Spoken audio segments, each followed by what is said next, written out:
Dalam bulan yang ke-12, yakni bulan Adar, jadi Israel itu mengenal bulan-bulannya bukan sama seperti kita. Kalau kita ini kan ada Januari, Februari, Maret, ya April, sampai Desember. Tapi kalau di Israel itu, mereka bulan itu ada namanya sendiri. Bulan pertama itu bulan Nisan, itu sekitar bulan Maret, saudara. Bulan Nisan itu bulan Maret, makanya kita merayakan Paskah itu bulan Nisan. Dan bulan terakhir itu bulan Adar, bulan yang ke-12, saudara. Nah, dalam bulan yang ke-12, yakni bulan Adar, pada hari yang ke-13, hari yang keberapa, saudara? 13, tanggal 13, ya. Ketika titah serta undang-undang raja akan dilaksanakan, pada hari musuh-musuh orang Yahudi berharap mengalahkan orang Yahudi, terjadilah yang sebaliknya, orang Yahudi mengalahkan pembenci-pembenci mereka. Maka berkumpullah orang Yahudi dalam kota-kotanya di seluruh daerah Raja Ahasiweros untuk membunuh orang-orang yang berikhtiar mencelakakan mereka, dan tiada seorang pun tahan menghadapi mereka karena ketakutan kepada orang Yahudi telah menimpa segala bangsa itu. Dan semua pembesar daerah dan wakil pemerintahan dan bupati serta pejabat kerajaan menyokong orang Yahudi karena ketakutan kepada Mordekai telah menimpa mereka. Sebab Mordekai besar kekuasaan dalam istana raja, dan tersiarlah berita tentang dia ke segenap daerah karena Mordekai itu bertambah-tambah besar kekuasaannya. Maka orang Yahudi mengalahkan semua musuhnya, mereka memukulnya dengan pedang, membunuh dan membinasakannya, mereka berbuat sekehendak hatinya terhadap pembenci-pembenci mereka. Nah Bapak Ibu Saudara, jadi ini adalah ending daripada kisah tentang tanggal 13 bulan yang ke-12. Jadi tanggal 13 bulan ke-12 itu sebenarnya ada satu ketetapan yang telah dibuat oleh Raja Ahasiweros. Ya, nanti kita akan lihat ceritanya.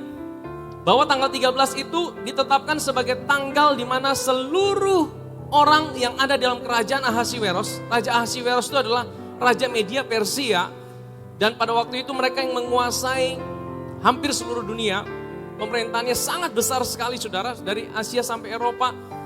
Mereka kuasai saudara. Ya kalau kita melihat ada beberapa pemerintahan yang menguasai dunia. Pertama Nebukadnezar, kemudian digantikan oleh Media Persia. Kemudian ada dari Yunani itu Alexander Agung, dan kemudian Romawi pada zaman Yesus, ya itu berganti-ganti saudara. Dan pada waktu zaman ini saudara, orang Israel itu sedang dalam pembuangan di Media Persia. Kalau saudara baca sejarahnya dan juga ada difilmkannya, ya ini raja yang cukup terkenal Ahasiweros. Nah, jadi Raja Ahasiweros itu buat dekret, buat sebuah keputusan, buat sebuah undang-undang bahwa tanggal 13 bulan 12 itu seluruh orang Israel itu boleh dibunuh dan tanpa ada pembalasan. Tapi kita lihat endingnya adalah tanggal 13 bulan 12 itu diubah. Ya, diubah dari hari kematian menjadi hari kemenangan. Dari hari di mana mereka ditentukan untuk binasa menjadi hari di mana mereka ngalamin sebuah kemenangan yang luar biasa. Saudara percaya bahwa di dalam Tuhan kita punya Tuhan yang ahli membalikan situasi. Amin saudara. Dari tanggal 13 itu saudara. Nah hari ini saya mau share bagaimana kisahnya bisa sampai terjadi seperti itu saudara. Ya, supaya kita tahu. Nah saudara, ini ada terjadi di kitab Esther. Kitab Esther itu adalah salah satu kitab yang cukup unik saudara. Kenapa saya katakan unik? Karena ini sama dengan kitab Rut. Kitab Esther dan Rut itu sama-sama wanita, dan itu menjadi tokoh sentral daripada kitab itu saudara. Yang kedua, kitab Esther ini juga saudara tidak akan temukan kata Tuhan di dalam kitab Esther. Saudara boleh carilah. Baca semua kitab Esther dari pasal pertama sampai pasal 10. Saudara tidak akan temukan satu kata Tuhan. Yahweh, Allah, tidak ada saudara. Sehingga ini kitab sempat diperdebatkan oleh bapak-bapak gereja untuk tidak dimasukkan dalam Alkitab. Karena tidak ada kata Tuhan saudara. Tapi saudara, sekalipun tidak ada kata Tuhan, sekalipun kata Tuhan tidak muncul di situ, tapi tangan Tuhan dan jejak tangan Tuhan ada di setiap pasal-pasal yang ada saudara. Saudara, waktu saya tahu ini saudara, ini menjadi berkat buat saya. Artinya gini saudara, sekalipun saudara tidak bisa lihat Tuhan, sekalipun saudara tidak bisa lihat Tuhan, tapi percayalah bahwa Tuhan ada dalam setiap area, dalam setiap babak, dalam setiap musim yang saudara jalani dalam hidup ini. Amin saudara. Ya, dan kita akan lihat saudara, kitab Esther ini, saya akan bawa kita dengan cepat saja, kita tidak akan baca semua. Tapi saya akan bawa secara ringkasan sehingga kita melihat setiap kejadian demi kejadian. Kita akan melihat Dan ini disimpulkan oleh Rasul Paulus dalam Roma 8 ayat 28 berkata apa? Dan Allah turut bekerja di dalam segala sesuatu. Apa saudara? Untuk mendatangkan apa? Kebaikan bagi semua orang yang mengasihi Dia. Amin saudara. Allah kita adalah Allah yang turut bekerja di dalam segala situasi. Segala situasi maksudnya apa? Situasi baik maupun buruk. Sekalipun situasi buruk itu bukan dari Tuhan. Dalam kitab ini kita akan lihat ada banyak kejadian-kejadian buruk. Tapi saya mau bilang gini saudara, kejadian buruk itu bukan Tuhan yang rencanakan. Itu karena kehendak bebas manusia. Tapi sekalipun di tengah-tengah situasi yang buruk sekalipun, di situ Tuhan bisa pakai itu untuk mendatangkan kebaikan bagi anak-anaknya. Amin saudara. Amin. Sehingga dari sini kita bisa melihat kalau hari-hari ini kau sedang ngalamin situasi yang sulit dalam hidup saudara. Kalau hari ini kau sedang lihat pandemi, engkau sedang lihat kau dibatasi di mana-mana.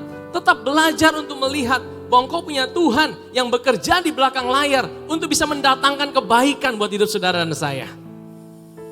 Amin saudara. Dia bukan Tuhan yang tidur. Dia bukan Tuhan yang absen sedetik pun. Sekalipun dia tidak kelihatan. Tapi dia bekerja di belakang layar untuk mendatangkan kebaikan buat anak-anaknya. Amin saudara.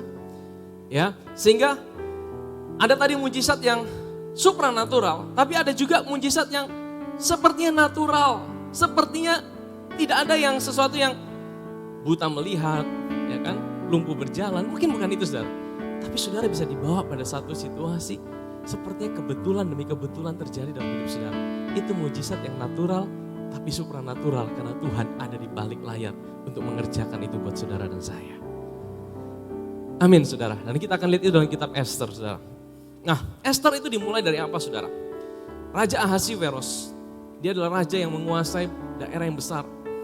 Saudara, satu ketika dia mengadakan pesta. Berapa lama? 6 bulan berturut-turut saudara. Raja ini buat pesta dan seluruh daerah, bupati-bupati, raja-raja diundang semua. Dia punya daerah kekuasaan, pemimpin-pemimpinnya diundang semua. Dan dia buat pesta 6 bulan berturut-turut. Dan setelah itu masih ada tambahan 7 hari pesta lagi berturut-turut. 7 malam berturut-turut. Dan saudara pada waktu dia masih agak-agak mabuk mungkin saudara. Minum-minum terlalu banyak. Tiba-tiba dia pengen tunjukkan dia punya ratu. Dia punya ratu namanya Wasti. Dia punya ratu cantik. Dia ingin tunjukkan di depan para pembesar-pembesar. Bahwa saya punya ratu yang cantik. Dia undang Ratu Wasti. Ayo datang ke pestaku. Jadi mereka itu buat pesta wanita sendiri, pesta pria sendiri. Dan diundang, saudara tahu waktu diundang Wasti menolak. Saya tidak mau. Wasti ini keturunan daripada Raja Nebukadnezar saudara. Dia tidak mau, dia tolak. Akhirnya apa saudara? Raja menjadi marah. Raja ini raja yang pemarah saudara. Nanti saya akan ceritakan, dia punya sifat itu suka marah. Saking suka marahnya saudara tahu? Satu kali dia suruh ahli-ahli bangunan membuat jembatan. Ya 300 orang. Waktu dia buat jembatan itu sudah jadi, tiba-tiba ada air laut datang, badai itu menghantam itu jembatan, roboh saudara. Wah, dia jengkel, dia pergi ke laut situ saudara, dia pukul-pukul itu air laut. Dia bilang air laut bodoh, awas kamu, saya hancurkan kamu. Tapi akhirnya apa saudara, saking dia marahnya, dia bunuh itu 300 orang yang bangun itu jembatan, dipenggal semua saudara. Orangnya marah saudara ya. Dan raja itu lagi marah. Dan waktu lagi marah dia tanya sama pegawai-pegawainya, orang-orang yang dekat dengan dia. Ini gimana nih? Dan mereka kasih masukan gini, raja ini suatu presiden yang kurang baik. Kalau raja biarkan seperti ini, seluruh daerah kekuasaan itu istri-istri akan tidak tunduk sama suami. Istri-istri akan melawan. Oh itu waktu saya bisa melawan. Nah akhirnya semua melawan sama suaminya. Raja harus keluarkan sebuah perintah. Istri harus tunduk sama suami, itu yang pertama. Yang kedua, pecat Ratu Wasti. Wah, raja pikir ini suatu masukan yang baik. Ratu Wasti digeser, dipecat dari jabatannya sebagai ratu. Tidak jadi ratu lagi. Akhirnya apa? Sudah selesai. Singkat cerita, raja pergi berperang dan setelah kembali dari perang, ini tidak ada di firman Tuhan tapi dalam sejarah saudara ya. Ini raja pergi berperang melawan pasukan daripada ini siapa? Yunani. Setelah perang, raja dalam keadaan yang lemah, letih, lesu, dia kemudian ingat sama ratunya. Dia kesepian, ya, dia butuh ratu yang bisa menghibur dia. Akhirnya apa? Dia punya orang dekat kasih masukan, raja, lebih baik buat sebuah kontes kecantikan. Ini kan daerah kekuasaan raja besar. Kontes kecantikan pertama kali dimulai. Yang ikut ada 400 orang, saudara. Gadis-gadis yang terbaik dari seluruh daerah kekuasaan itu. Dan saudara tahu, termasuk ada seorang gadis yang bernama Esther. Esther itu nama sebenarnya nama bukan nama Yahudi. Esther itu nama Persia. Nama Yahudi adalah Hadassah. Ya. Nama Persianya adalah Esther. Esther itu artinya bintang. Nah, saudara, Esther itu disuruh sama dia punya sepupu namanya Mordekai. Orang tua daripada Esther sudah meninggal. Dan Mordekai ini juga orang Yahudi, sama-sama orang Yahudi yang ada dalam pembuangan. Dia dengar ada sayembara itu bikin kontes kecantikan, dia suruh dia punya sepupu ikut. Saudara tahu, sebenarnya kontes kecantikan ini beresiko. Karena apa? Nanti yang menang cuma satu. Ya, yang menang yang jadi ratu cuma satu, tidak ada ratu 2, 3, saudara, tidak ada. Yang jadi ratu cuma satu. Dan kalau yang menang jadi ratu itu hidupnya akan bahagia, dia akan punya kedudukan, dia bisa dekat dengan raja. Tapi yang lain 399 yang gagal, saudara. Nasib mereka adalah mereka tidak boleh kawin lagi, mereka jadi gundik raja dan mereka mungkin bisa jadi janda seumur hidup. Mereka tidak punya kebebasan, saudara. Jadi ini sebuah hal yang beresiko. Tapi saudara, Esther itu masuk di dalam pemilihan itu, saudara. Di sini, saudara, saya belajar bahwa saya tahu bahwa Tuhan itu yang tempatkan Esther untuk masuk dalam pemilihan itu, saudara. Karena apa, saudara? Sekali lagi, Tuhan itu adalah Tuhan yang menyediakan jawaban sebelum persoalan itu ada. Percayakah, saudara, bahwa Tuhan kita adalah Tuhan penyedia jawaban sebelum masalah itu ada? Ya, nanti kita akan lihat ada masalahnya apa. Kenapa Tuhan sampai angkat Esther menjadi ratu, saudara? Para gadis-gadis 400 orang ini melewati masa seleksi yang luar biasa. Selama 1 tahun mereka di karantina, saudara. Mereka harus mandi parfum, mereka harus melakukan perawatan diri selama 1 tahun. Ya, ini satu hal yang sangat luar biasa. Kita tahu akhirnya Esther menjadi ratu. Ya, dan kemudian apa, saudara? Ketika Esther jadi ratu, maka ini ada pengaruhnya juga buat Mordekai. Mordekai ini kan dia punya sepupu. Jadi Esther itu dapat jabatan sebagai ratu, Mordekai ikut terangkat, saudara. Ya, ini kalau kita bilang, kalau kita punya orang dalam. Saudara tahu, hari-hari ini ya, kita butuh orang dalam, saudara. Kalau kita punya orang dalam, aman, saudara. Dan saudara tahu, kita punya orang dalam yang ada di sorga. Amin, saudara. Namanya siapa? Yesus Kristus Tuhan, ya. Nah, saudara tahu Esther ini secara tidak langsung punya pengaruh buat Mordekai. Mordekai jadi punya jabatan cukup penting. Dia menjadi bertugas di pintu gerbang. Nah, orang-orang yang di pintu gerbang itu orang-orang yang cukup terpandang, saudara. Nah, satu kali, saudara, ada satu permufakatan jahat terhadap raja yang dibicarakan oleh orang-orang yang ada di pintu gerbang. Ayatnya di mana? Di dalam Esther pasal yang kedua, coba kita lihat Esther pasal yang kedua. Selama anak-anak darah itu dikumpulkan untuk kedua kalinya, Mordekai duduk di pintu gerbang istana raja. Next. Adapun Esther tidak memberitahukan asal-usul dan kebangsaannya seperti diperintahkan kepadanya oleh Mordekai. Jadi Esther ini dia orang Yahudi, tapi dia tidak kasih tahu semua orang bahwa dia orang Yahudi. Bahkan dia udah jadi ratu, raja tidak tahu dia orang Yahudi. Yang lain tidak tahu dia orang Yahudi untuk menjaga dia punya diri. Tapi sebenarnya itu juga rancangan Tuhan, saudara. Nanti kita akan lihat, saudara, ya. Sebab Esther tetap berbuat menurut perkataan Mordekai seperti pada waktu ia masih dalam asuhannya. Next. Pada waktu itu ketika Mordekai duduk di pintu gerbang istana raja, sakit hatilah Bigtan dan Teres, 2 orang sida-sida raja yang termasuk golongan penjaga pintu. Lalu berikhtiarlah mereka untuk membunuh Raja Ahasiweros. Tapi perkara itu dapat diketahui oleh Mordekai. Lalu diberitahukannya kepada Esther sang ratu dan Esther mempersembahkannya kepada raja atas nama Mordekai. Perkara itu diperiksa dan ternyata benar, maka kedua orang itu digantung pada tiang dan peristiwa itu dituliskan di dalam kitab sejarah di hadapan raja. Saudara, ini Mordekai, dia duduk di pintu gerbang dan orang-orang di pintu gerbang itu adalah sida-sida raja. Mereka buat perencanaan membunuh Raja Ahasiweros. Dan Mordekai dengar itu dan kemudian dia kasih tahu sama Esther, Esther kasih tahu bahwa raja mau dibunuh nih. Dan Esther kasih tahu itu buat raja atas nama Mordekai. Tapi singkat cerita saudara, dan itu terjadi benar, Mordekai tidak dikasih apa-apa saudara. Bahkan dia tidak dikasih bonus, tidak dikasih reward, bahkan mungkin raja tidak ucapkan terima kasih sama sekali saudara.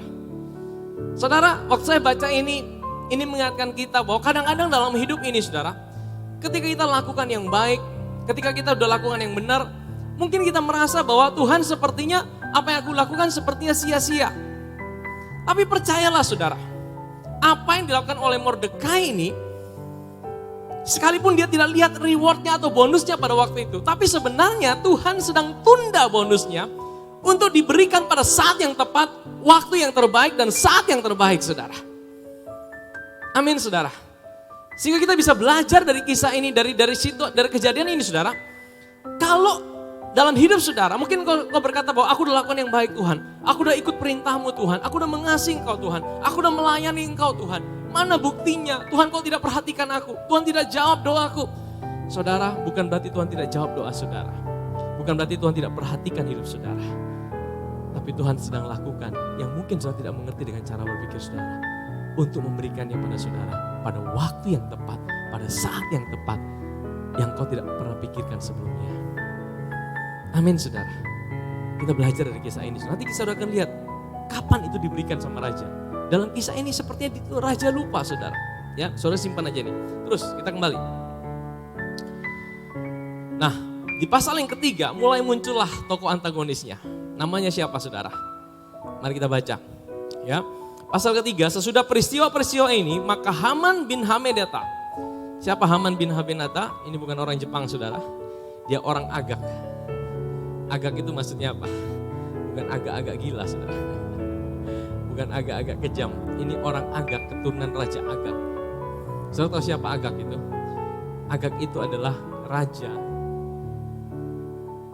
orang Amalek yang disisakan oleh Saul waktu dia tidak taat sama perintah Samuel. Saudara ingat satu kali Samuel kasih perintah sama Raja Saul atas perintah Tuhan. Bunuh semua Amalek, hapus ingatan akan Amalek, jangan sisakan orang Amalek.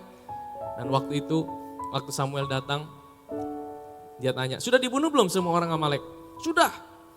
Terus Samuel bilang, itu kok ada bunyi domba, kambing mengembik, itu dari siapa itu? Oh itu kita sisakan yang gemuk-gemuk dari Amalek. Terus itu siapa tuh? Agag itu. Oh ini rajanya kita simpan, kan cuma rajanya satu orang saja. Serta Samuel marah, Samuel berkata, lebih baik ketaatan daripada korban persembahan. Lebih baik ketaatan daripada korban persembahan. Akhirnya apa saudara? Saudara tahu Amalek itu siapa? Amalek itu adalah bangsa pertama yang menjadi lawan Israel ketika mereka keluar dari Mesir. Dan orang Amalek juga menjadi musuh bebuyutan orang Israel. Dan orang Amalek ini yang berkali-kali menghambat.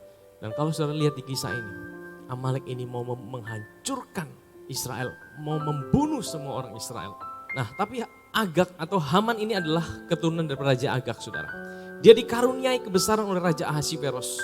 Dan pangkatnya dinaikkan serta kedudukannya ditetapkan di atas semua pembesar yang ada di hadapan baginda. Dia orang nomor 2-nya raja saudara.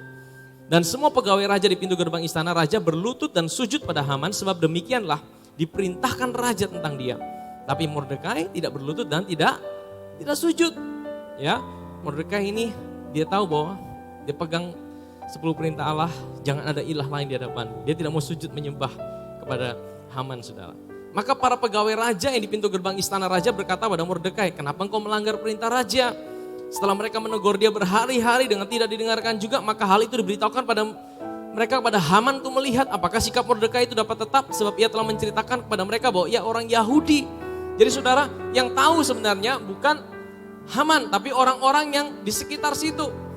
Yang kasih tahu sama Haman, ya tadinya mereka bilang sama Mordekai, ayo kamu ikut menyembah. Mordekai tetap tidak mau. Akhirnya mereka lapor sama Haman.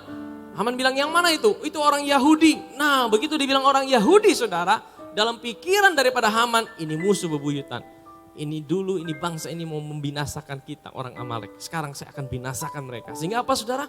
Ketika Haman melihat bahwa Mordekai tidak berlutut dan sujud padanya, sangat panaslah hati Haman, tapi ia menganggap dirinya terlalu hina. untuk membunuh hanya Mordekai saja. Karena orang telah memberitahukan banyak kebangsaan Mordekai itu, Yahudi. Jadi Haman mencari ikhtiar memunahkan semua orang Yahudi, yakni bangsa Mordekai itu di seluruh kerajaan Ahasiweros. Jadi Haman ini adalah orang yang buat sebuah perencanaan untuk menghapus bangsa Yahudi dari seluruh dunia. Yang paling pertama dari kerajaan Ahasiweros. Jadi sebelum ada Hitler, saudara. Hitler itu tahun 1940-an. Dia punya sebuah perencanaan untuk membinasakan semua orang Yahudi. Orang-orang Yahudi semua dimasukkan di kamp konsentrasi. Makanya pada waktu Hitler, 6 juta orang Yahudi itu mati. Tapi saudara tahu, bangsa Israel itu bangsa pilihan Tuhan, saudara. Bangsa Israel itu bangsa pilihan Tuhan. Iblis berusaha menghancurkan bangsa Israel. Karena apa? Karena dia tahu melalui bangsa Israel akan lahir juru selamat. Saudara tahu, mereka akan berusaha menghancurkan bangsa Israel. Tapi Tuhan pegang janjinya buat bangsa Israel. Bahkan sampai nanti setelah gereja terangkat, Tuhan ingat pada janjinya buat orang Israel. Dia akan datang kembali buat orang Israel. Karena Israel ini bangsa pilihan Tuhan. Kita tidak bisa gugat sama Tuhan. Tuhan kenapa pilih Israel, tidak pilih Indonesia? Tidak bisa, saudara. Ya, tapi makanya iblis berusaha menghancurkan. Saudara, kalau saudara tahu Tuhan punya rancangan dalam hidup saudara, percayalah. Iblis tidak suka dan dia akan berusaha menghancurkan. Tapi percayalah bahwa Tuhan selalu lebih pintar daripada iblis untuk membuat rancangan yang terjadi dalam hidup saudara dan saya. Amin, saudara. Nah, saudara lihat ya.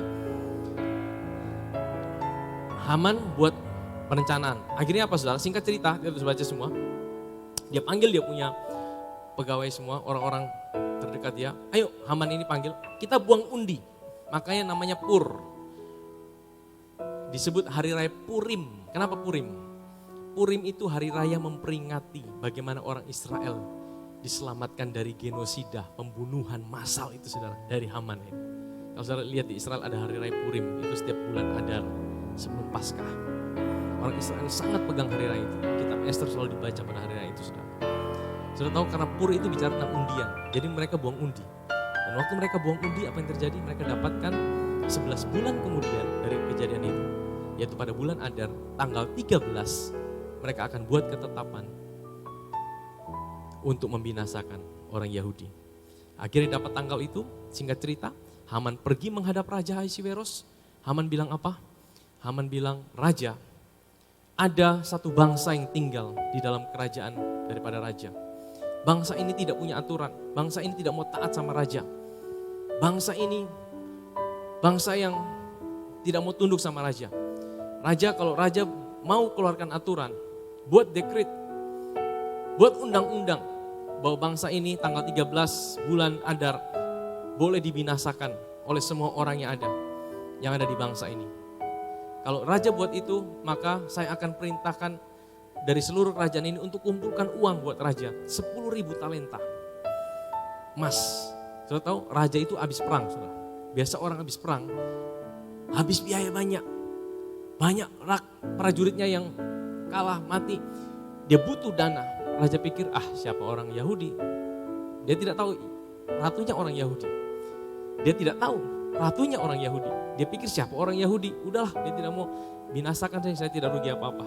Raja keluarkan dekret, cincinnya diserahkan sama Haman. Dibuatlah undang-undang. Dan undang-undang itu ditok sama raja dan harus dilaksanakan. Udah terlanjur keluar, saudara. Wah, saudara, Haman senang, hatinya gembira. Ya, tapi yang sedih siapa? Mordekai, saudara. Mordekai dengar itu, saudara. Ya, Ester pasal 4. Setelah Mordekai mengetahui segala yang terjadi itu, ia mengoyakkan pakaiannya, memakai kain abu dan abu, kemudian keluar berjalan di tengah-tengah kota sambil melolong-lolong dengan nyaring dan pedih. Saudara bisa bayangkan betapa hatinya pedih, karena bukan hanya dia yang akan mati, tapi seluruh bangsanya. Tapi di tengah kepedihannya, saudara, dia tidak putus asa. Saudara, kita belajar sesuatu yang baik, saudara. Saudara boleh sedih, saudara boleh merasa situasi saudara berat, tapi jangan pernah lupa akan janji Tuhan dalam hidup saudara. Saudara, ya, Mordekai ini sedih, tapi dia pikirannya jalan, saudara. Dia tahu janji Tuhan buat Israel, Yahudi. ini bangsa pilihan Tuhan. Makanya dia datang ke Esther, orang dalamnya. Sekali lagi kita butuh orang dalam. Kita butuh orang dalam. Dia datang ke Esther, karena Esther ini ratu kan. Dia pikir siapa lagi yang bisa diminta tolong. Makanya dia kirim pesan buat Esther. Singkat cerita dia kasih tahu apa yang terjadi. Esther tidak tahu apa yang terjadi. Mordekai kasih tahu sama Esther melalui dia punya pegawai-pegawai. Apa ini undang-undang udah keluar sekian seperti ini. Akhirnya Esther tahu dan Esther bilang apa saudara? Pertama kali Esther responnya begini. Saya tidak bisa menghadap raja. Karena ada undang-undang yang mengatakan kalau seseorang tidak dipanggil sama raja, kemudian dia pergi menghadap raja dan raja tidak suka, mati maka lehernya akan pindah dari kepalanya saudara. Dan Esther bilang, wah ini resiko saya mati nih, saya tidak mau. Dan kemudian dia sampaikan lagi sama Mordekai. Mordekai bilang gini, mari kita baca Esther 4 ayat 13. Maka Mordekai menyuruh menyampaikan jawab ini pada Esther. Jangan kira ya, karena engkau di dalam istana raja, hanya engkau yang akan terluput dari antara semua orang Yahudi. Karena pada satu saat nanti kamu pasti ketahuan juga, kamu orang Yahudi pasti ketahuan, kamu akan mati. Ya, ayat 14. Sebab sekalipun engkau pada saat ini berdiam diri saja, engkau cuek-cuek saja, ya. Bagi orang Yahudi, ini suatu statement iman, saudara. Ini pembelajaran buat kita. Bagi orang Yahudi akan timbul juga pertolongan dan kelepasan dari pihak lain. Kalau saudara tahu, bahwa ada janji Tuhan dalam hidup saudara, percaya bahwa Tuhan bisa pakai segala cara untuk mendatangkan kebaikan, pertolongan dalam hidup saudara. Amin, saudara. Ini statement yang baik dari Mordekai. Dan engkau Esther dan kaum keluargamu akan binasa. Nah, ini statement berikutnya. Siapa tahu, mungkin justru untuk saat yang seperti inilah engkau bisa beroleh kedudukan sebagai ratu. Maksudnya apa, saudara? Mordekai bilang gini, Esther, apakah engkau tidak tahu? Mungkin engkau jadi ratu itu karena ada maksud Tuhan dalam hidupmu. Supaya saat-saat seperti inilah engkau bisa menyelamatkan bangsa Yahudi. Jadi sebenarnya artinya seperti itu saudara. Mungkin untuk saat seperti inilah engkau beroleh kedudukan sebagai ratu. Dengan kata lain, engkau jadi ratu. Mungkin pikirmu engkau cantik, ya engkau cantik. Tapi percayalah bahwa di balik semua itu ada rancangan Tuhan dalam kehidupanmu yang buat engkau bisa jadi ratu. Engkau jadi ratu itu bukan hanya untuk dirimu sendiri. Karena Tuhan punya rencana. Dengan kedudukanmu itu engkau bisa menyelamatkan bangsa Yahudi. Sebenarnya Mordekai mau sampaikan seperti itu saudara. Tapi tidak ada kata Tuhan di situ saudara. Tapi kita bisa melihat ada tangan Tuhan. Ya, dari apa? Kenapa Tuhan angkat Esther jadi ratu? Karena masalah ini. Karena persoalan ini. Kalau tidak ada Esther, ya mungkin lebih sulit saudara. Tapi Tuhan udah persiapkan terlebih dahulu jawabannya. Makanya saudara jangan takut. Iblis punya rancangan yang buruk dalam hidup saudara. Di tengah-tengah situasi pandemi, ya iblis punya rancangan. Saya percaya pandemi ini bukan dari Tuhan. Saya percaya Tuhan tidak pernah kasih virus buat anak-anaknya. Tuhan kasih kesembuhan. Ini semua rancangan si jahat. Karena dunia udah jatuh saudara. Tapi percayalah, di tengah-tengah situasi yang sulit ini, Tuhan sudah berjalan terlebih dahulu untuk menyediakan jawaban buat setiap kita. Amin saudara. Kita percaya kita punya Tuhan yang setia. Amin. Nah, jadi dia angkat Esther terlebih dahulu. Waktu saya renungkan ayat ini berbicara apa? Siapapun saudara, apapun yang menjadi posisi saudara hari ini, percayalah tidak ada yang kebetulan. Mungkin kau berkata, aku ini kebetulan saja. Kalau saudara dipercaya untuk melayani Tuhan, itu bukan hanya untuk diri saudara sendiri. Kalau saudara ada di sebuah tempat, itu sebenarnya bukan tentang saudara sebenarnya. Waktu saya renungkan kembali, Tuhan terima kasih. Saya percaya dalam perjalanan hidup saya, dimanapun saya ditempatkan Tuhan, dimanapun saya berada, itu bukan hanya untuk saya sendiri. Tapi saya percaya ada maksud dan rancangan Tuhan kalau saya ada di sebuah tempat. Amin saudara. Esther bisa ada di posisi itu. Bukan untuk Esther sendiri. Tapi karena Tuhan yang bawa Esther bisa naik ke posisi itu. Karena Tuhan punya rancangan buat orang Israel. Amin saudara. Dimanapun saudara berada hari ini. Jangan pernah engkau merasa kecil dimana engkau tempatkan saudara. Kalau engkau engkau ada di satu tempat, percayalah karena Tuhan yang punya rancangan buat hidup saudara. Amin saudara. Kalau Tuhan punya rancangan buat hidup saudara, berarti ini bukan tentang saudara saja, tapi tentang rancangannya. Amin saudara. Berikutnya saudara, akhirnya singkat cerita saudara, Esther bilang oke, saya mau. Dia respon saya mau. Dan kali ini responnya ini bukan karena dia takut mati, tapi karena dia tahu bahwa dia ada di posisi itu karena anugerah Tuhan. Dia ada di posisi itu bukan karena kekuatannya sendiri. Saudara, ini sebuah respon yang bagus sebagai anak-anak Tuhan. Kita tahu kita melayani Tuhan, kita mengasihi Tuhan. Kalau kita bisa lakukan sesuatu itu bukan karena kita digerakkan oleh ketakutan, tapi karena kita tahu apa yang Tuhan sudah kerjakan buat hidup kita, apa yang sudah dia berikan buat hidup kita, apa yang sudah dia bayar buat hidup kita, itu yang memampukan kita untuk melakukan sesuatu buat Tuhan. Amin saudara. Esther bilang apa? Ayat yang ke-15. Maka Esther menyuruh menyampaikan jawab ini pada Mordekai. Pergilah, kumpulkanlah semua orang Yahudi yang terdapat di Susan dan berpuasa untuk aku. Jangan makan dan minum 3 hari lamanya. Waktu malam maupun siang. Aku serta dayang-dayangku pun akan berpuasa demikian dan kemudian aku akan masuk menghadap raja. Sungguh pun berlawan dengan undang-undang, kalau terpaksa aku mati, sudahlah aku mati. Maka pergilah Mordekai, diperbuatnya tepat seperti dipesankan Esther padanya. Nah singkat cerita, Esther pergi menghadap raja, pasal 5 saudara baca nanti. Dan raja mengeluarkan tongkat emas. Tongkat emas itu apa? Tongkat perkenanan. Kalau raja tidak keluarkan tongkat emas, dia mati saudara. Tapi kita saudara baca di rumah, ini kisah yang menarik saudara. Raja keluarkan tongkat emas. Artinya raja berkenan sama Esther. Saudara, ini menggambarkan hidup kita juga saudara. Hari ini apa yang buat kita bisa menghadap raja di atas segala raja? Apa perkenanan yang buat kita bisa menghadap Tuhan? Bukan karena kebaikan kita, tapi karena karya Kristus buat kita. Kita boleh datang pada Tuhan kapan saja, dalam situasi apa saja. Amin saudara. Dan singkat cerita, ya Esther ketemu sama raja. Esther bilang apa saudara? Raja bilang apa? Esther, ratuku, apa yang kau mau daripadaku? Dan Esther bilang, raja bilang gini, setengah dari kerajaanku aku akan berikan sama kamu. Tapi Esther bilang apa? Raja, aku akan sampaikan nanti pada waktu perjamuan makan malam. Kalau boleh, saya minta raja sama Haman datang pada waktu perjamuan makan malam, nanti malam. Raja bilang, oh itu, oke, perintahkan Haman, ayo Haman ikut sama saya. Nanti malam kita pergi ke pesta perjamuan di tempatnya Ratu Esther. Wah, Haman dengar itu, Haman berbunga-bunga. Wah, dia pikir saya ini orang yang sangat dipercaya sama raja. Bayangkan untuk diundang ke rumah ratu saja, yang lain tidak diajak, saya diajak. Singkat cerita, malam itu Haman dan raja pergi ke rumah daripada Esther, ke istana Esther. Nah ini waktu dimakan malam saudara, dimakan malam raja tanya, apa Esther yang kamu mau? Maka jawab Esther apa? Permintaan dan keinginan hamba ialah, harusnya Esther kan bilang, saya mau dibunuh, bangsa saya mau dibunuh. Ya kan harusnya selesai di situ kan, cepat saudara. Tapi Esther bilang apa saudara? Jikalau hamba mendapat kasih raja, ada Haman di situ saudara. Dan jikalau baik pada pemandangan raja, mengabulkan permintaan serta memenuhi keinginan hamba, datang pula kiranya raja dengan Haman ke perjamuan yang akan hambakan bagi raja dan Haman. Maka besok hamba akan lakukan yang dikehendaki raja. Jadi malam itu Esther belum kasih tahu nih, ada Haman di situ.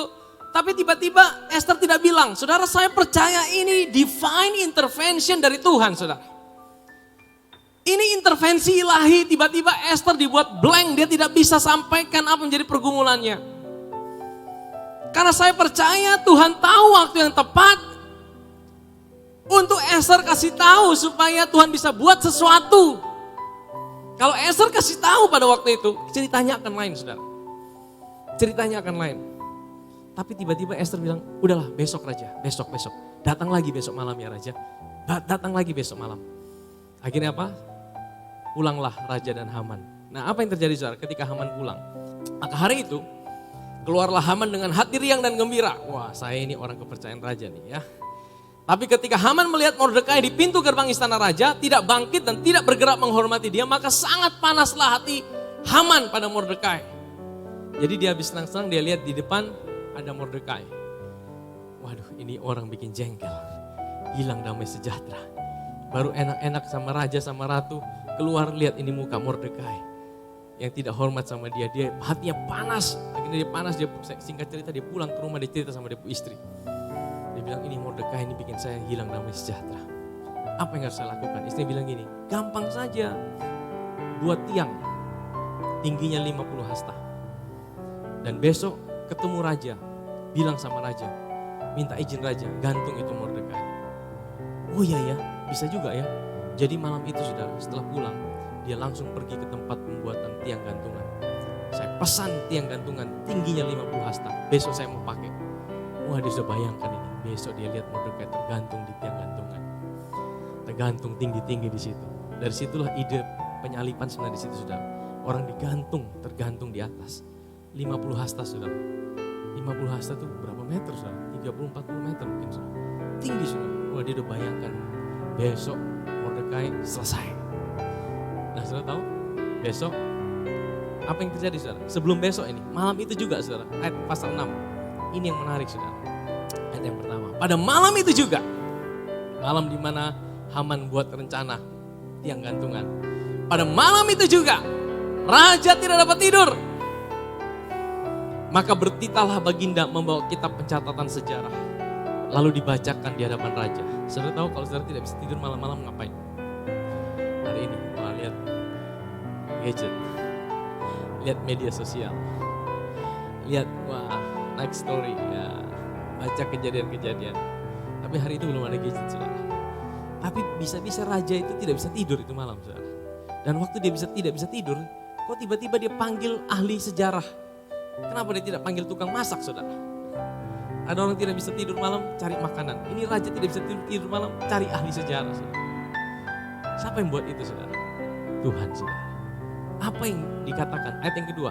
Dan di situ didapati suatu catatan tentang Mordekai yang pernah memberitahukan bahwa Bigtan dan Teres, dua orang sida-sida raja yang termasuk golongan penjaga pintu, telah berikhtiar membunuh Raja Ahasiweros.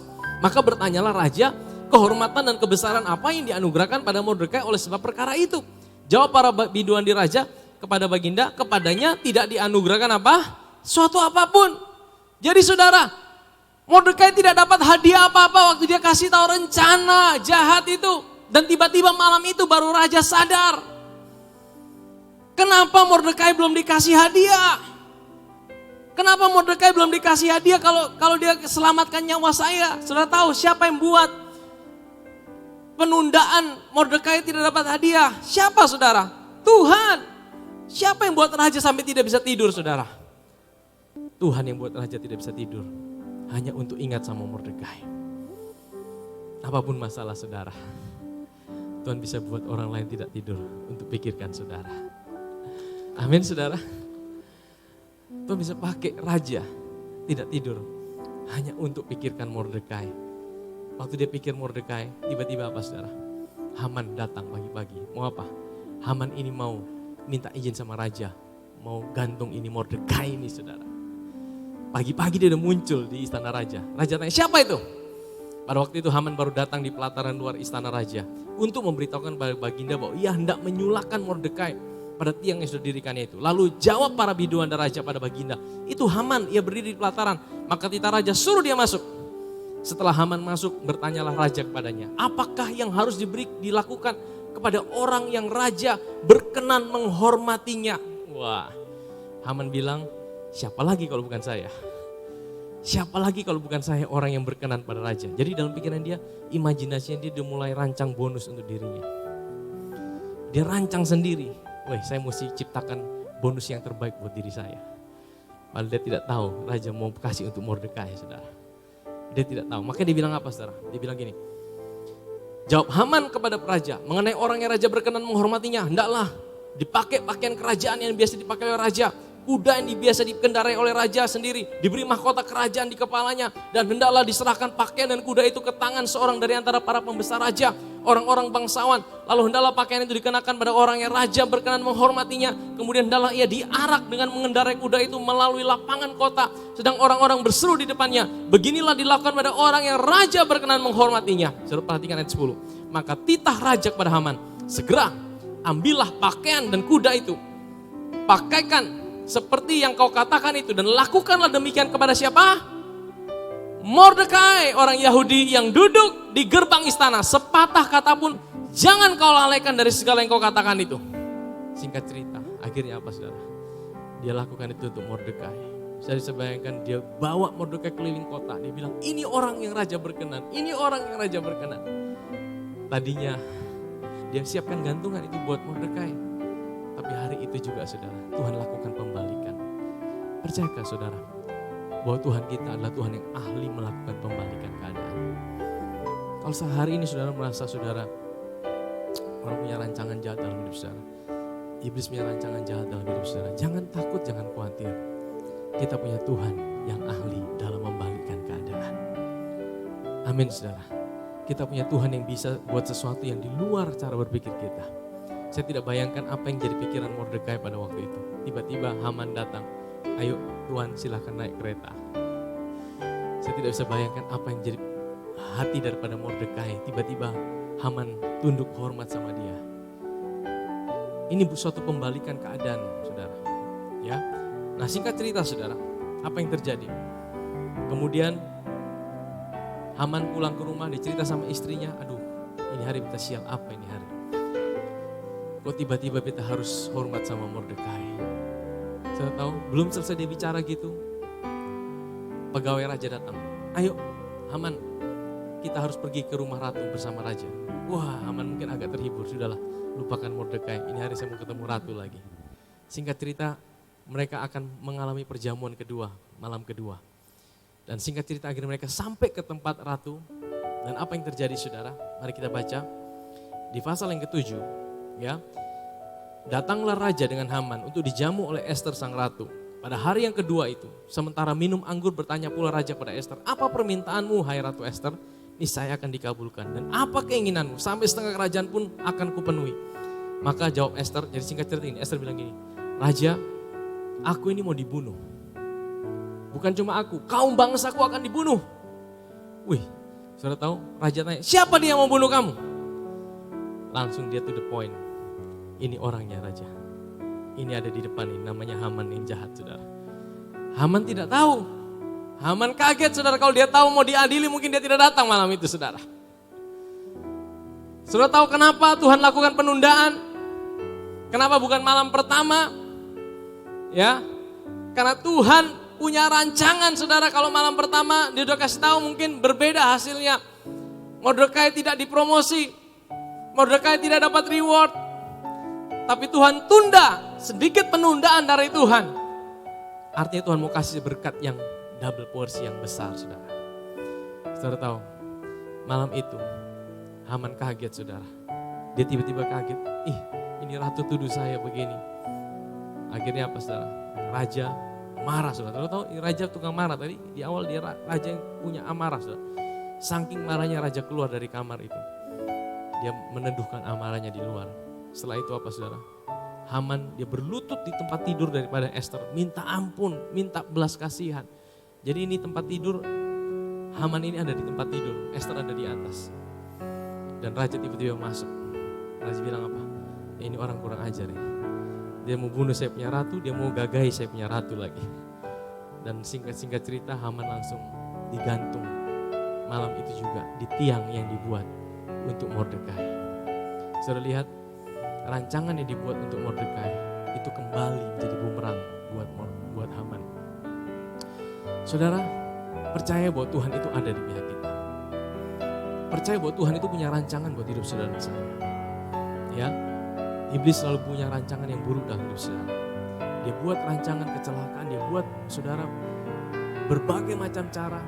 Tapi percayalah, di tengah-tengah situasi yang sulit ini, kita punya Tuhan yang selalu ada. Mungkin saudara tidak bisa lihat dia secara fisik, tapi tangannya selalu ada di belakang layar untuk bawa saudara pada waktu yang tepat, pada saat yang tepat. Amin saudara. Ya, dan yang terakhir apa saudara? Haman sudah mati, tapi masalah belum selesai. Titah raja udah terlanjur keluar.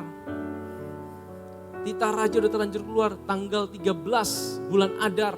Orang Yahudi harus binasa semua dan titah itu tidak bisa ditarik kembali.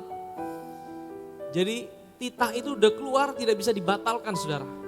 Sehingga caranya bagaimana Ester menghadap sama raja, raja tolong tarik kembali. Raja bilang tidak bisa ditarik.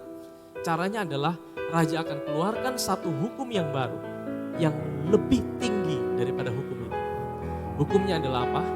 Hukumnya adalah tanggal 13 bulan Adar, orang Israel diberikan kuasa penuh untuk membalas dan menghabisi orang-orang yang punya niat untuk menghabisi orang Israel, orang Yahudi. Dan raja kasih kehormatan buat Mordekai. Mordekai dikasih kebesaran. Sehingga apa? Kalau saudara baca di kisah itu, kita harus baca.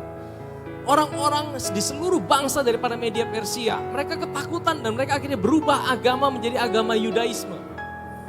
Untuk mendukung orang Yahudi. Jadi pada tanggal 13 bulan Adar, tanggal kematian buat orang Yahudi, diubah Tuhan menjadi tanggal kemenangan buat orang Yahudi.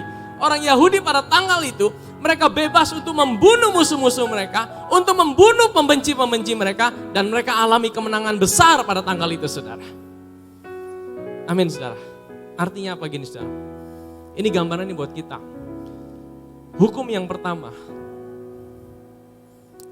itu tidak bisa, Yesus kan bilang gini, hukum Taurat itu akan ada untuk selama-lamanya. Yesus datang bukan untuk meniadakan hukum Taurat, tapi untuk menggenapinya. Amin, saudara. Jadi hukum Taurat itu Yesus genapi, sehingga kita hari ini tidak lagi hidup di bawah hukum Taurat. Kita hidup dalam hukum yang lebih tinggi. Hukum apa? Hukum kasih karunia. Hukum Taurat itu menuduh saudara. Hukum Taurat menghukum saudara. Hukum Taurat itu menuduh kita sehingga kita tidak punya akses untuk datang pada raja. Tapi hukum yang lebih tinggi, hukum kasih karunia berkata, Tuhan hari ini ada di pihakmu. Engkau diberikan satu otoritas yang penuh untuk menginjak ular dan kalajengking. Engkau berjalan di atas kemenangan. Amin, saudara.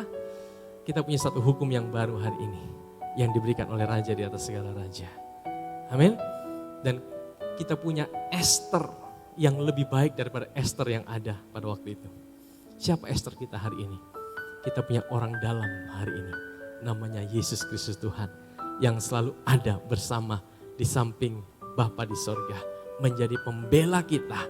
Menjadi pendoa syafaat buat kita. Dia yang berdiri bagi kita di dalam segala situasi kita. Amin, saudara. Percayalah. Allah turut bekerja di dalam segala sesuatu untuk mendatangkan kebaikan bagi anak-anaknya yang mengasihi dia. Amin, saudara. Saudara, kita percaya bahwa kita punya Tuhan yang selalu bekerja di belakang layar. Mungkin kau tidak lihat hari ini, tapi percayalah, dimanapun saudara berada, posisi apapun yang saudara sedang ada dalamnya, percayalah di situ ada rancangan Tuhan di dalamnya. Situasi apapun yang saudara hadapi, pandemi, situasi yang sulit, kadang-kadang buat kita jadi lemah. Tapi percayalah, di tengah-tengah situasi yang ada, Tuhan itu punya rancangan dan maksud buat hidup kita. Amin.